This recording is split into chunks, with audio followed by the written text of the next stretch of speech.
Hey gamers, if you like simple card games with some contract completion, then you want to check out Umami. Let's take a look at how this game plays.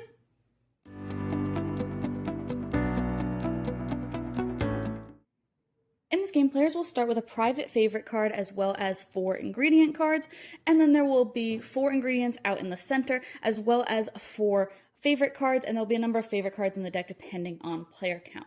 Players are trying to have the most points at the end of the game, and they'll earn points by playing ingredients that have stars on them and are in set dishes, and they'll earn favorites over set dishes if they match the requirements. So this one, for example, needs 2 different green cards and 1 red card. If a player does have a set dish in front of them with a favorite, that favorite can potentially be stolen if another player meets the requirements for a tastier dish. So in this case, they'd still have to have these requirements of 2 different greens and a red, but if their total value is higher, then a player would be able to take this. In this case, they would need a lower total value. And then instead of colors for this favorite here, they would need to have 1 card and then +1/+1. So that would just denote how the value should be, but they can be any colors.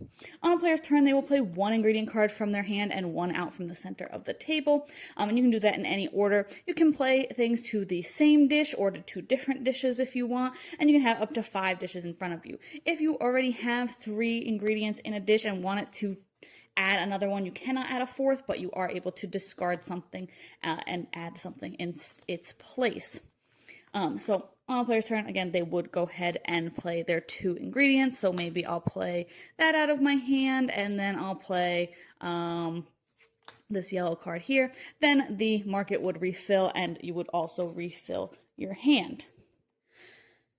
Players will be able to take a favorite card if they've completed the requirements. So on a future turn, if I maybe played this here, I would be able to play that favorite above it, and then I would have those points at the end of the game. Additionally, if a player does not want to play one of the cards and they happen to have a card here or from the center that has a little hand symbol on it, they can use that instead to discard it instead of playing it in front of them, and they are able to steal a card from another player. And in that case, the player who is stolen from will get to take a replacement ingredient either from the center or the top of the deck. The favorites will also refill as they get taken as well. And play will go until somebody has 12 cards in front of them or all the favorites are taken. At that point, players will flip over any favorites in front of them because they can no longer be stolen. Players will then wipe the ingredient cards but leave out any unclaimed favorites that are still here if perhaps they got the 12 cards instead, and then they'll add all of the cards that players had in front of them. They started with those private cards, and then players would take one more turn. They would first see if anybody has completed any of those and put those out around the table. Then everybody would get one more turn where they can't steal anymore, but they can play any number of cards in their hand, so they can play all 4 cards if they want to, again, in order to just try and complete as many more recipes as possible. And then at the end of the game, whoever has the most points wins, scoring those stars for favorites and any stars that are in set dishes under favorites. And if there is a tie, it is the player with the most blossoms that will win.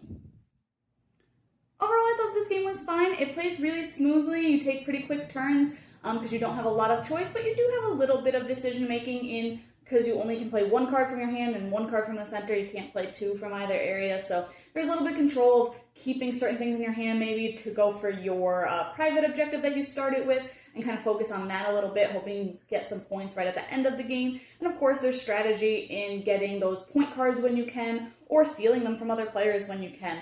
I really like that even though there is a stealing mechanism, that the player who gets stolen from gets another card, so they're not just completely losing out on a card, they get something else. Maybe it's not exactly the same or exactly what they wanted, sure, but they still have the opportunity to go for something else and get another card, so they're not just completely just taken away from. So I do appreciate that element of it.